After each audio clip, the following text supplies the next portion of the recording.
संपूर्ण ही जी केस आहे, मी मगाशी म्हटलेल्या दोन गोष्टींच्यावर त्याचं संपूर्ण याचा दारोमदार होता या केसचा.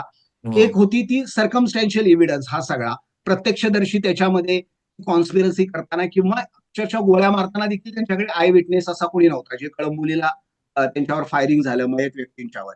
तर ही संपूर्ण जी केस होती ती त्या अप्रुव्हल, जो मगाशी आपण त्याला त्या पारस जैन साक्षीदार साक्षीदार हा, तो सॉरी जो साक्षीदार माफीचा साक्षीदार माफीचा साक्षीदार, त्याच्या साक्षीवर ही संपूर्ण केस उभी ही होती. सगळं अवलंबून होती. म्हणजे प्रॉसिक्युशनची केस ही संपूर्णपणे त्याच्या साक्षीपुरावर अवलंबून होती. आणि त्याचा साक्षी पुरावा, मी जे उधर हे सगळं जजमेंट पावलं, त्याचा संपूर्ण साक्षी आणि त्याची जी पुरावे आहेत, त्याची जी जबानी आहे, ती कोर्टाने अत्यंत विसंगती, परस्पर दावे आणि अनरिलायबल, अगदी त्याच्या अटकेपासून त्याला त्याची राकेश मारियानी केलेली अटक, तिथून पासून कोर्टाने संशय आणि प्रश्नचिन्ह उभा केलेले आहेत.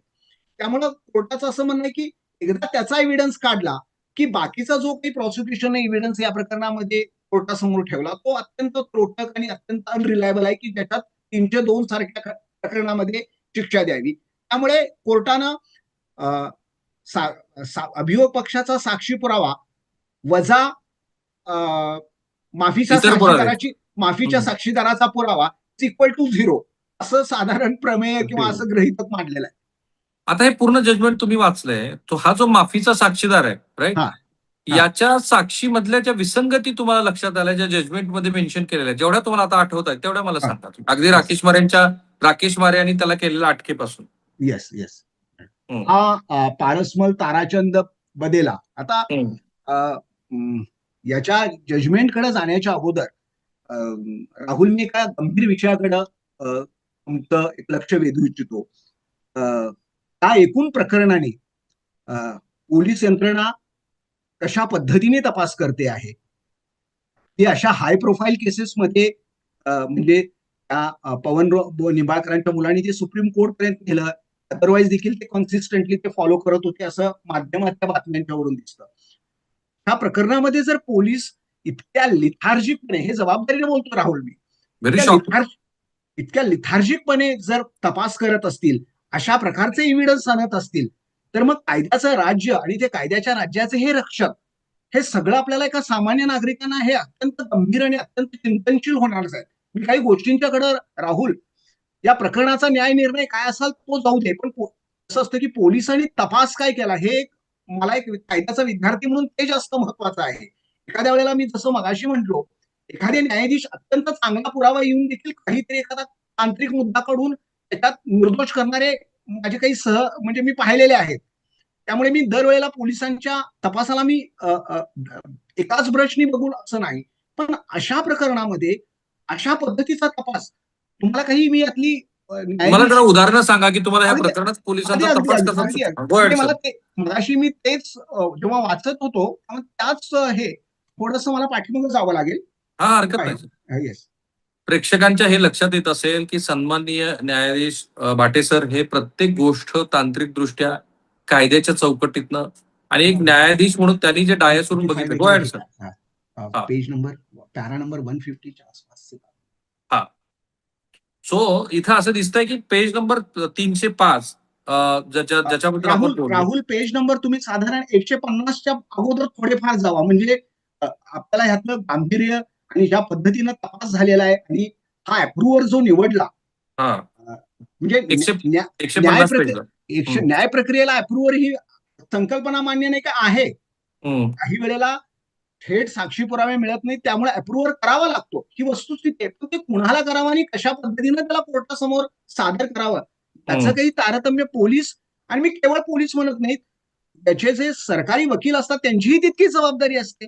जी स्ट्रॅटेजी घेतलेली पाहिजे, ज्या पद्धतीनं त्याला सादर केलं कोर्टात, हे काय पोलिसांचं काम नाही, हे सरकारी वकिलांचं काम आहे. ते सगळेच, म्हणजे सीबीआय सारख्या संस्थेचे जे रिप्रेझेंट करतात ते वकील कसं करतात हे. तुमच्या मते या जजमेंटमध्ये जे लूफहोल्स आहेत ते बेसिकली पोलीस तपासात आहे.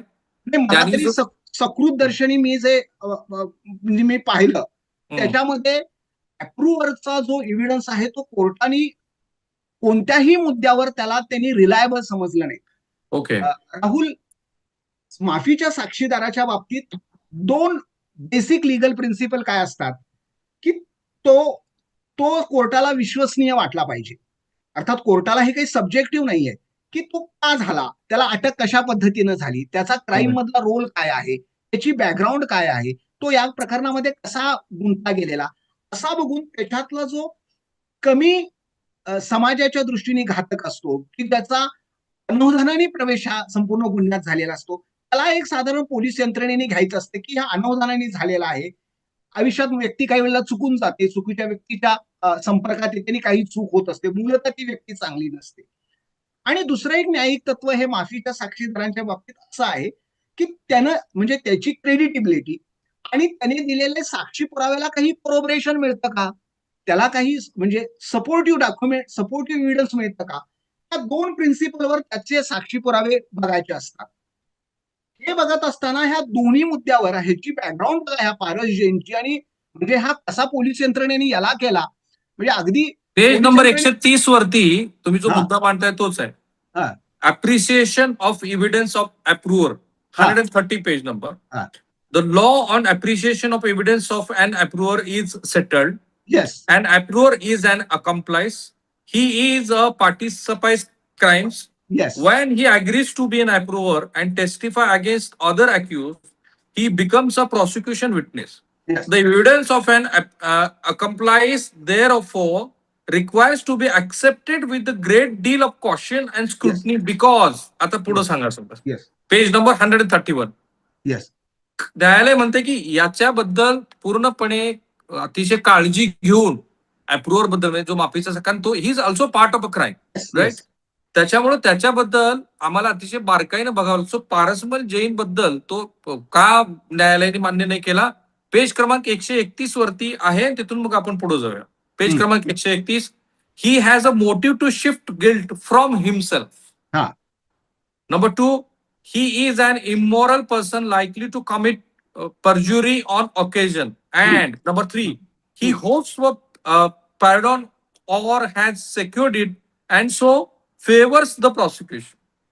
नाही, ते कोर्टाने ओव्हरऑल माफीच्या साक्षीदाराच्या बाबतीत सेटल जो लॉ आहे त्याच्याबद्दल, सेटल जो लॉ आहे किंवा काही न्यायिक प्रिन्सिपल जे आहेत त्याच्या बाबतीत म्हटलेलं आहे. नंतर सायटेशन दिली आहेत त्यांनी. राहुल तुमचं या प्रकरणातला जो माफीचा साक्षीदार होता त्याच्या बाबतीत कोर्टानं काय म्हटलेलं आहे, 2-3 पॅरे अत्यंत महत्वाचे आहेत. गो अहेड सर. थोडासा वेळ असेल तर मला ती द्या. नाही जा ना तुम्ही, ते हेच तर महत्वाचं आहे. सन्माननीय न्यायाधीश ज्या वेळेला ह्या प्रकरणाचं त्या अर्थाने डिसेक्शन करतायत. Para number 100, Rahul para number 142 वर या. ओके, आलो मी सर. Page number 142.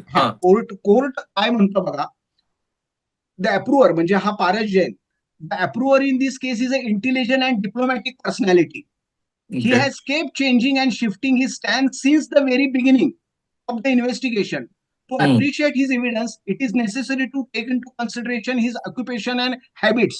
म्हणजे मी कोर्टानं म्हटलं ना की कोर्टाने त्या व्यक्तीची बॅकग्राऊंड बघायचं असतो. माफीचा साक्षीदार म्हणजे मला पश्चात बुद्धी झाली, मी सगळे क्राईम करून करून आता मी वारीला जातो असा म्हणणारा तो असू नये. मी मगाशी जसं म्हटलं की काही जीवनाच्या एका टप्प्यावर माझ्याकडनं चूक झाली, पण मी चूक झालेली आहे पण मी चुकीची व्यक्ती नाही आहे, हे कोर्टाला त्यांना केलं पाहिजे. अभियोजन पक्षांना देखील सांगितलं पाहिजे की ही व्यक्ती चुकलेली आहे पण व्यक्ती चुकीची नाहीये. आता ह्याचा बॅकग्राऊंड बघा, हा कसा म्हणजे नामचीन म्हणजे नामचीन व्यक्ती दिसतो.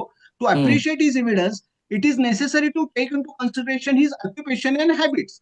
ही was a professional police informer, खबऱ्या, and also a businessman running, म्हणजे पोलिसांचा खबरा असलेला व्यक्ती एका मोठ्या गुन्ह्यामध्ये त्याचा सहभाग आहे, म्हणजे ते तरी मान्यच आहे. म्हणून this is very shocking. I mean जो खबऱ्या आहे त्यालाच तुम्ही माफीचा साक्षीदार केला. नाही असणं मी म्हणत नाही, म्हणजे नथिंग रॉंग इन दिस, जरी तो तुमचा खबऱ्या असला. ओके, त्याचा या गुन्ह्यामध्ये सहभागी आहे, तो सहभाग आहे हे मान्य करून तो माफीचा साक्षीदार झालेला आहे. झालं. ही आणि businessman running jewellery shop. Sir page number किती वरती तुम्ही वाचताय? हे मी 145 पॅरा नंबर 142 वाचतोय. Okay, 145 para. स्वीट मार्ट वगैरे आहे. ही डीलिंग इन मार्बलचाही त्याचा व्यवसाय, बरेच त्याचे व्यवसाय आहेत, असू देते. ही बेस्टोड आहे सर्व्हिस रिव्हॉल्वर, त्याच्याकडे पोलिसांच्या परवानगीचा सर्व्हिस रिव्हॉल्वर आहे आणि पोलिसांनी त्याला स्पेशल पोलीस ऑफिसर असं त्याचा गौरव केलेला आहे. ही आता पुढचं आणखी महत्वाचं Rahul, he was close to some high ranking police officers very shocking, very हा. शॉकिंग. नाही, आणखीन शॉकिंग आहे, मी पुढचं वाचणार आहे ते. It has come in his evidence that he had even accompanied an officer during an encounter episode. Very shock. Episode. The profile of the approver is such that he was well versed with the functioning of the police department and knew ins and out of the different business. During assessment of his evidence, it has been gathered that every time he narrated details with precision, that in the next version came with an entirely different. म्हणजे आता एक त्यानं सांगितलेलं आहे आणि पुढच्या टप्प्यात त्याच्या अत्यंत विपरीत असं कोर्टासमोर सांगितलेलं आहे. Very shocking. He confessed a statement he gave during investigation and retracted during the trial. म्हणजे जेव्हा ट्रायलच्या वेळेला वेळ आली तेव्हा त्याच्यापासून तो मुकरूर गेला. आता मी पुढचं वाचतो आणि मला तुम्हाला तो प्रश्न विचारायचा आहे. Moreover he took the defense of Alavi and made statements contrary to the story narrated in confessions.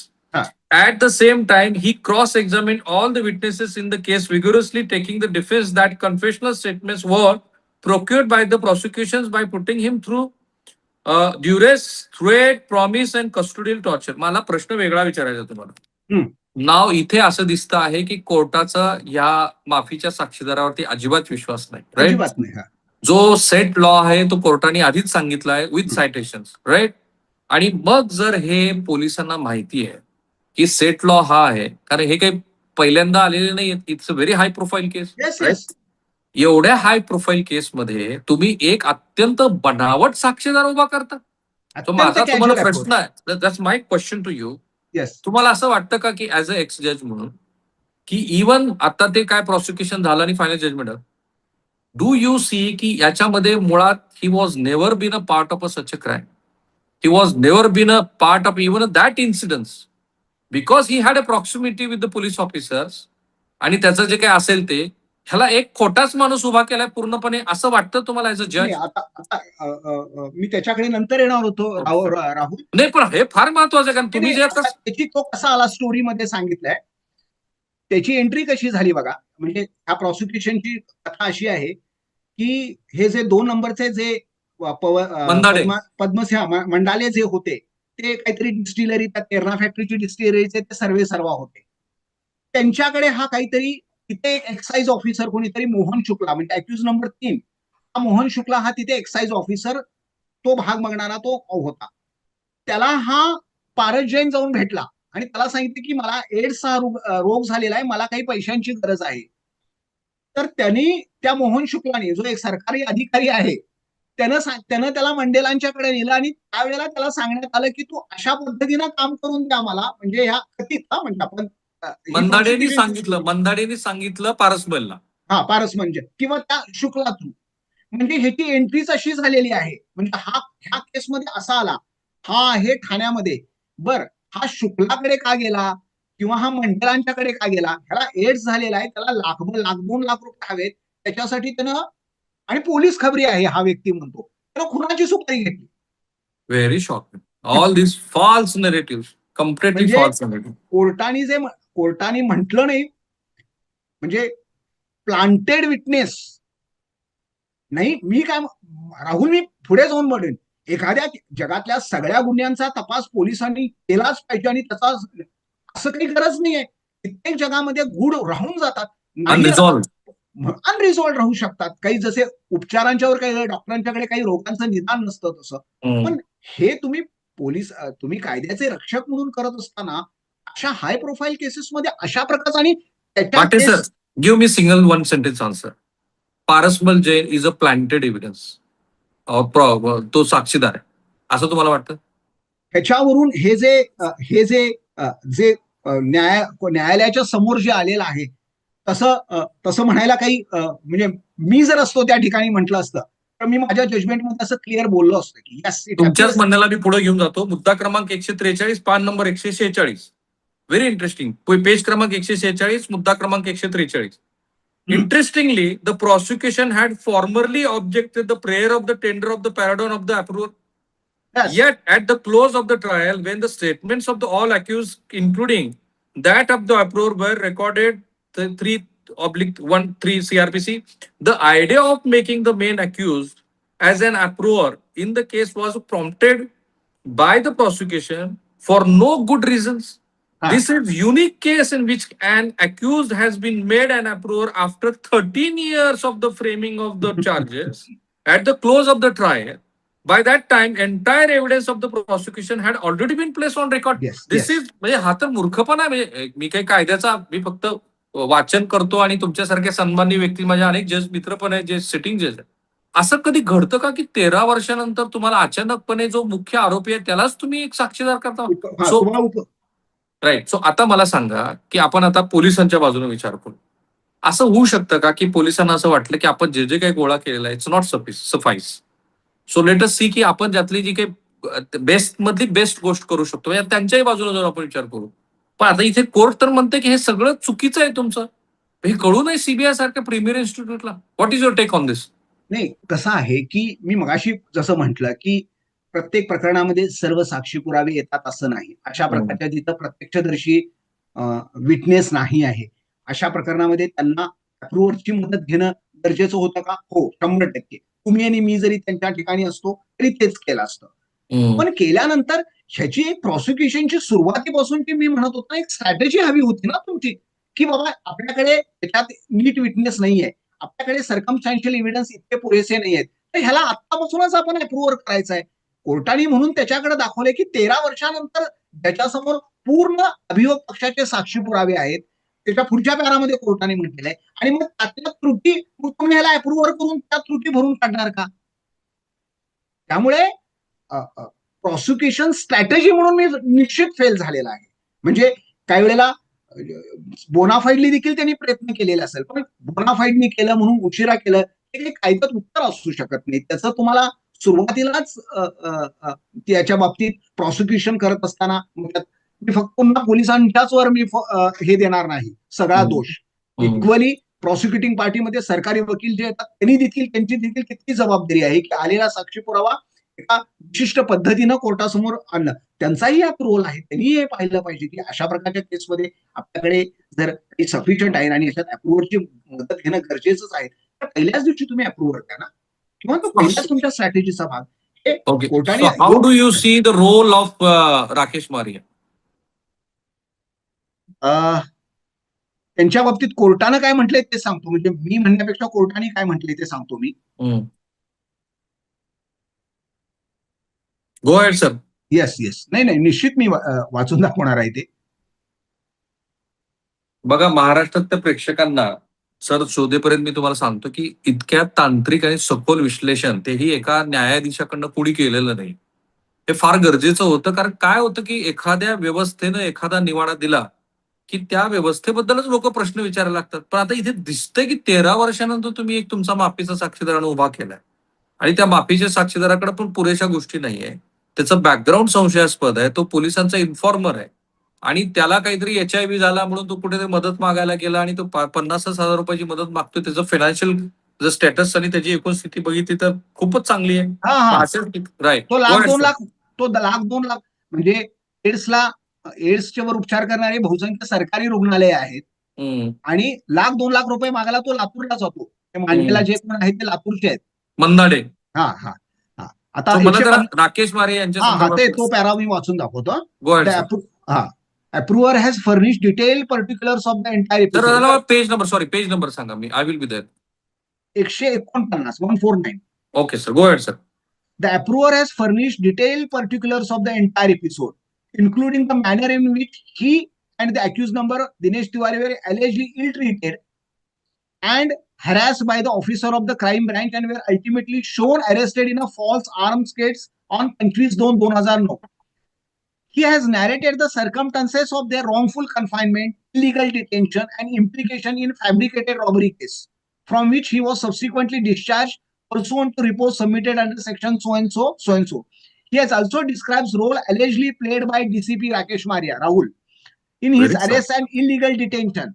According to the approver, his arrest in fall case was strategic move orchestrated by Dr. DCP Rakesh Maria. त्यांनी जाणीवपूर्वक माझी खोटी अटक केली असं त्याचं म्हणणं आहे. Who according to whom was acting, पुढचं फार महत्वाचं आहे Rahul, was acting under the influence of certain political leaders. Very shocking. So आता मला सांगा sir, look at me. Rakesh मारे यांनी ह्या सगळ्या प्रकरणामध्ये कुणाच्या तरी दबावामध्ये येऊन काम केलं असा त्या जजमेंट मधल्या ह्या पॅराचा उल्लेख आहे, अर्थ काढायचा. आहेच ते, म्हणजे अगदी सूर्यप्रकाश स्पष्ट आहे ते, म्हणजे अर्थ काढायचा नाही तो, आणि तोच अर्थ निघतो त्याचा.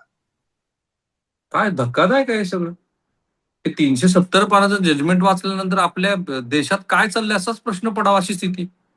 राकेश मारे यांच्यासारखा अत्यंत हाय प्रोफाईल ऑफिसर, आणि कसले आरोप केले त्यांच्यावरती, आणि ते रेकॉर्डवरती घेतले सन्माननीय न्यायाधीशांनी. पण पुढे सन्माननीय न्यायाधीश राकेश मारे यांच्याबद्दल काही बोलतायत का? म्हणजे हा तर दिसलं मला. According to the approver, his arrest is the false case by strategic move orchestrated by DCP Rakesh Mare, who according to him was acting under the influence of the certain powerful political leaders. The approver further stated in his cross-examination that the police seized torturing him and accused number 5 only after they confessed to the involvement in the present case. Very shocking. म्हणजे पोलिसांनी त्यांना मारून, हाणून मारून या केस मधली त्यांची involvement कबूल करायला लावली, असा त्याचा अर्थ झाला. आणि मग त्यानंतर मी माफीचा साक्षीदार झालो. याचा अर्थ मग मी आधी तुम्हाला प्रश्न विचारला तोच बरोबर आहे की ही was never been a part of such a incident or such a crime. त्याला त्याच्यात आणलं गेलं कारण ते हाय प्रोफाईल केस होती. तुमच्या माहितीसाठी सांगतो मी, राईट. आता याच्यातले सगळेच पदर उघडे करायचे आहेत. श्री पवनराजे निंबाळकर यांचा खून झाल्यानंतर मी पहिला रिपोर्टर होता की ज्यांनी त्यांना फोन केला, because I had a very good proximity with all this politicians, कारण मी त्याच जिल्ह्यातला. त्याच्यानंतर डीसीपी कांबळे नावाच्या अधिकाऱ्यांनी मला फोन केला की तुम्ही कोण आहात. आय टोल्ड हिम की I am a reporter so and so. मला हे माहिती होतं की सभागृहाच्या आत आणि सभागृहाच्या बाहेर पण खूप सारे आरोप प्रत्यारोप सुरू होते, कारण त्यावेळेला श्री जयंत पाटील हे राज्याचे गृहमंत्री होते. दिल्लीमधला एक मोठा काँग्रेसचा नेता, I don't want to name him because his name is not mention in this list, most probably, की दिल्लीतला कुणीतरी एक नेता काँग्रेसचा या सगळ्या प्रकरणाला कदाचित इन्फ्लुएन्स करत होता. तो नेता देशाच्या बाहेर होता, पण तो नेता फोन करून ते विचारत होता की ह्या प्रकरणाचा तपास कुठपर्यंत, राईट. बरं, असं आहे सर की ह्या सगळ्या प्रकरणामध्ये इन्व्हॉल्व्ह कोण आहे बघा. आपल्या देशाचे आपल्या राज्याचे माजी गृहमंत्री Padamsinh Patil. Padamsinh Patil he was a very very highly influence politician. त्यांच्याकडे ऊर्जा विभाग आहे, त्यांच्याकडे जलसिंचन विभाग आहे, त्यांच्याकडे होम मिनिस्ट्री आहे, राईट. अशा व्यक्तीच्या संदर्भामध्ये ज्या वेळेला असे आरोप होतात आणि त्यावेळेला पोलीस असं वागतात, आता हे सगळं ह्या जजमेंट नंतर सगळं बाहेर येतं आहे, याचा अर्थ असा की ते कोण पॉलिटिशियन होते. खऱ्या प्रश्नाचे उत्तर आता इथे आहेत. म्हणजे जर ओमराजे निंबाळकर यांना असं वाटत असेल की आपल्या वडिलांना न्याय मिळाला नाही, तर त्यांच्या भावना मी समजू शकतो. त्यांच्या वडिलांना न्याय मिळालाच नाही, कारण हे सगळे लोक तिसरंच काम करत बसले. ज्यांचा खून झाला आहे त्यांना त्या खुन्यांना शोधण्याच्या ऐवजी अकॉर्डिंग टू द जजमेंट काहीतरी तिसरंच चाललेलं आहे. कोणाचा कुणीतरी राजकीय फायद्यासाठी घेतोय. मग ह्याच्यातले जे दोन्ही लोक आहेत, म्हणजे एकतर ओमराजेंना असं वाटणं साहजिक आहे की मला न्याय नाही मिळाला. दुसरं ते जे पद्मसिंह पाटलांचं कुटुंब आहे त्यांनाही असं वाटणं साहजिक आहे की आमचा तर संबंधच नाही या सगळ्या प्रकरणामध्ये, राईट. आत्ता जोपर्यंत न्यायाचं तत्व आहे त्याप्रमाणे की जोपर्यंत प्रूव्हन नॉट गिल्टी, म्हणजे proven guilty in the court, आता ह्या केसमध्ये तर ते निर्दोष सुटले. सो त्या बाजूने विचार केला तर राणा जगजितसिंह पाटील आणि त्यांच्या कुटुंबियांना जे वाटते की हा त्यांच्यावरती अन्याय आहे, राकेश मारे यांना तर कुणाच्या सांगण्यावरून काम केलंय कम्प्लिटली, हे मी म्हणतो ते बरोबर आहे का? नाही आहे, म्हणजे माननीय न्यायालयाने जे निरीक्षणं नोंदवलेली आहेत आणि स्पष्ट, ते काय असं इनडायरेक्टली बोललेले नाहीयेत, त्यांनी स्पष्ट निरीक्षणं नोंदवलेली आहेत. Very shock, very shocking. पुढं 150 पेजवरती त्यांनी लिहिलं, 152 आणि 151-52. तुम्हाला तो महत्वाचा मुद्दा वाटतो का? बघूया, नंतर आपण कन्क्लुजनला जाऊया. 150 पेज नंबर 150. येस, 151, 152. कारण ती केसच पूर्ण एका अप्रुव्हरवरती उभा आहे आणि त्याच्यातलेच महत्वाचे मुद्दे आहेत. तुम्ही म्हणालात की सर्कमस्टान्शियल एव्हिडन्स काही फारसे नव्हतेच. एक जो होता अप्रुव्हर, आणि त्याला तर फाल्सली राकेश मारे यांनी उभा केले असं कोर्टाचं म्हणणं, राईट. बरोबर ना? 151 हे असं ते तसंच दिसतंय त्याच्यात. 150 पेज, 151 आणि 152 मुद्दा मला तुम्ही सांगा. त्यात पुन्हा राकेश मारे यांचा उल्लेख आहे. It is a specific case, approver, that the DCP Rakesh Maria had directed that neither he nor accused number 5 should apply for bail, and that the police were allegedly doing them favor by not formally arresting them in the present murder case while showing them arrested in a fabricated case. म्हणजे ह्याची अशी केस होती ह्या माफीच्या साक्षीदार की राकेश मारियानी त्याला असं सांगितलं की तू बेलसाठी अप्लाय करू नकोस. त्याला त्याच्या अगोदर एका खोट्या केसेसमध्ये त्याला अटक झालेली. एक उपकथानक आहे राहुल. की त्यांना खोट्या केसेसमध्ये अटक झाली आणि पोलिसांनी सांगितलं की आता ह्याच्यात ह्यांच्याविरुद्ध काही साक्षी पुरावे मिळत नाही म्हणून क्लोजर रिपोर्ट त्यांनी पोलिसांनीच फाईल केला. आणि त्याला सांगण्यात आलेलं की ह्या केसमध्ये तुला आम्ही अटक करत नाहीये, अटक दाखवत नाहीये, त्यामुळे तू तिकडच्या खोट्या केसेसमध्ये जिथं अटक झालेली त्याच्या म्हणण्याप्रमाणे खोट्या केसेस, तिथे तू बेलसाठी अर्ज करू नकोस, नाहीतर आम्ही तुला इथे अटक करू. म्हणजे हा एक आणखीन पोलिसांच्या कार्यपद्धती आणि एकूण उच्च अधिकाऱ्यांच्या कार्यपद्धतीवर बोट दाखवणारा आणखीन एक कोर्टाचं निरीक्षण आहे. 152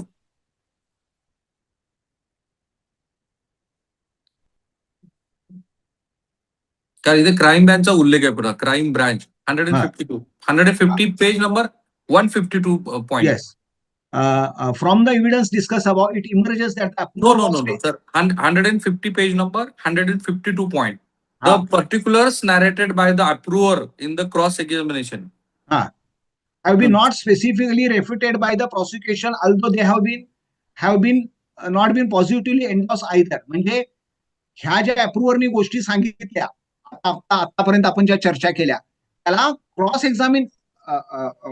क्रॉस एक्झामिन करणं, त्यानं पोलिसांच्या विरुद्ध ज्या ज्या गोष्टी सांगितल्या त्याच्यावर क्रॉस एक्झामिन करणं सरकारी वकिलांना किंवा सीबीआयच्या वकिलांना. त्याच्यात सर पुढचा मुद्दा फार इंटरेस्टिंग आहे. तुम्ही वाचला तर तुमच्या लक्षात येईल. पुढे तर फारच इंटरेस्टिंग लिहिले कोर्ट. फ्रॉम द एव्हिडन्स आम्ही तिथूनच मगाशी वाचत होतो. From the evidence discuss about it emerges that the approver was taken into custody by the crime branch Mumbai on 8/10/2009 was allegedly detained unlawfully without registration of any offense until 25/2/2009. 25/2/2000 पर्यंत त्यांची अटक दाखवण्यात आली नव्हती and was thereafter shown arrested in 3 different cases, 2 of which culminated in discharge under section 169 of the Code of Criminal Procedure, while in the third case he has been acquitted along with. म्हणजे त्या तिन्ही खोट्या cases मधल्या 2 पोलिसांनीच बंद केले आणि एकामध्ये त्याची निर्दोष मुक्तता झाली. आता मला प्रश्न असा विचारायचा आहे की ज्या अर्थी पोलिसांनी 2 खोट्या केसेस मधनं त्याची मुक्तता केली, हे क्विड प्रो को नाहीये का? तुला 2 केसेस मधनं मी सोडतो, तू ह्या केसमध्ये आमच्यासाठी अप्रुव्हर हो, असं जर मी म्हणालो. म्हणजे त्यामुळे एकूण कोर्टाने त्याच्या एव्हिडन्सचं मूल्यमापन करत असताना या सगळ्या गोष्टीचा प्रभाव कोर्टाच्या निर्णय प्रक्रियेवर झालेलाच आहे ना, की ही त्याची बॅकग्राऊंड. मी मगाशी जे तुम्हाला म्हटलं, अप्रुव्हर कुणाला करायचं, अप्रुव्हर करताना कोणत्या क्रेडिटिबिलिटीच्या, कोणत्या अँटीसिडेंट असलेला, त्याचा पूर्ण इतिहास काय, हे सगळं न्यायाधीश बघणार ना. तुम्ही एखाद्याला कुणालाही रस्त्यावरच्या टॉम अँड हरीला अप्रुव्हर केलं पण कोर्ट त्याला ऍक्सेप्ट करत नाही ना. आता पुढचा एक मुद्दा मी बोलतो आणि मग आपण थांबूया. 153 क्रमांक आहे. एपीआय प्रवीण भगत, तो जो विटनेस आहे 93, was attached to DCB CID unit Kurla.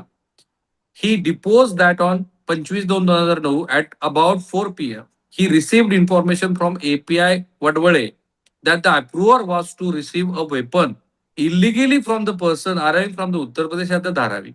Acting upon this information, he along with API Vadwale PSI Satwade so and so laid a trap on Mahim Dharavi Road and apprehended the approver and accused number 5 Dinesh Tiwari in possession of country-made pistol and cartridges.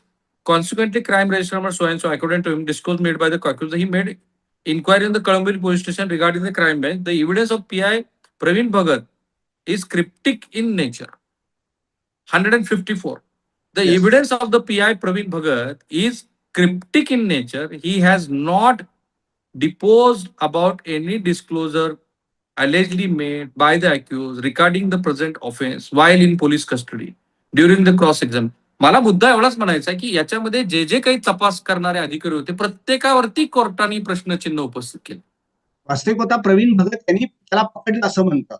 त्याच्यापेक्षा आणखीन एक धक्कादायक आहे की ह्या अप्रुव्हरनी त्याला अटक केलेली जी स्टोरी सांगितलेली आहे ती वेगळीच आहे. हा भगत जे सांगतात त्याच्यापेक्षा ती वेगळी आहे. That's what I was telling you की हे काहीतरी वेगळंच आहे, तिकडे वेगळंच सांगितलं गेलं. मला कुठल्या तरी क्लबमध्ये, मुंब्रामधल्या क्लबमधनं उचलण्यात आला अशी त्याची स्टोरी आहे. सर आता तुम्हाला लास्ट 1.5 मिनिट आहे, राईट? हे सगळं जजमेंट वाचल्यानंतर मला तुम्ही 5 पॉइंटर्स 10 पॉइंटर्स सांगा की ह्या निकालपत्राचा जो अर्थ निघाला, निर्दोष सुटले. What are the reasons? Number 1, number 2, number 10. म्हणजे मी पोलिसांच्या बघा तपासात त्रुटी होतात का? होतात. म्हणजे प्रत्येक त्रुटीच्या पोलिसांच्या भांडवल करायला लागलो आणि पोलिसांना काय अगदी म्हणजे क्राईमचं व्हिडिओग्राफी त्यांनी करावं आणि ते कोर्टासमोर आणावं अशी किंवा मी न्यायाधीश असताना तरी माझी धारणा होती. जे मानवी व्यवहार होतात, समाजात जे व्यवहार होतात त्याचं काही अंडरस्टँडिंग न्यायालयाने ठरवायचं असतं. प्रत्येक गोष्टाला मला पुरावा कुठे आहे याच्यावर तुम्ही डायरेक्ट एव्हिडन्स आणा अशी न्यायालयानं कुठेच अपेक्षा करू नये. पण याचा अर्थ ज्या बेसिक प्रिन्सिपल आहेत, ज्या बेसिक मोडस ऑपरेंडी आहेत, बेसिक जे प्रोसिजर आहे ते जर तुम्ही फॉलो करत नसाल, जर तुम्ही अप्रुव्हर करता त्या अप्रुव्हरचे अँटीसिडंट्स जर तपासत नसाल, तर मग अशा प्रकारच्या केसेस त्या माझा मुद्दा एवढा होता की तुम्ही मला एक 5 पॉइंट सांगा की या 5 मुद्द्यामुळं ही केस संपली, निर्दोष सुटली. नंबर 1. एक या केसमध्ये झालेला अक्षम्य विलंब नंबर 2. ठीक आहे, 2006 ते 2009. नंबर 2. हे त्यामुळे काही त्यात विटनेसची मेमरी फेड झाली असण्याची शक्यता आहे ती मी मान्य करतो. म्हणजे पोलिसांना तो. दुसरी गोष्ट जी आहे ती दुसरी जी गोष्ट आहे ती त्याच्यामध्ये अप्रुव्हरची जी निवड झाली आणि ज्या स्टेजला अप्रुव्हर करण्यात आला तो lack of A clear lack of A prosecution strategy हे असं मला दिसतं. त्या पद्धतीचा अप्रुव्हर उभा करणं 2 आहे. नंबर 3 आणि ही 2 प्रामुख्यानं कारणं मला याच्यामध्ये दिसतात की आणि राकेश मारे आणि त्यांच्या टीमने केलेलं काम. म्हणजे एकूण इन्व्हेस्टिगेशन हे काही फार प्रोफेशनली आणि फुल प्रूफ झालंय असं निश्चित म्हणता येणार नाही. कदाचित म्हणजे मी आता हे शेवटचं वाक्य म्हणतो की ज्यांचे जे जे काही रस असतील, कोणाचे पॉलिटिकल असतील, कोणाला कोणाचं समाधान करायचं असेल वगैरे, ते एका विशिष्ट पातळीवरती झाल्यानंतर पुढचं काय जे व्हायचं ते होईल, न्यायालयात होईल अशा भावनेनं कदाचित नंतरचा पोलीस तपास झाला की काय माहित नाही. ही शक्यता मी नाकारत नाही, कारण त्यात इतकी हाय प्रोफाईल पॉलिटिकल मंडळी गुंतलेली होती. एक राष्ट्रीय पक्ष, एक प्रादेशिक पक्ष, कारण दोन्ही पक्षांचं मिळून सरकार होतं महाराष्ट्रामध्ये. त्याची खरी तर कहाणी मला कधीतरी वेगळीपणे सांगता येईल अशी इथपर्यंत आता माझ्याकडे ती माहिती आहे आणि महाराष्ट्रात ज्या ज्या पत्रकारांनी या संदर्भात काम केलं त्यांच्याकडे पण आहे.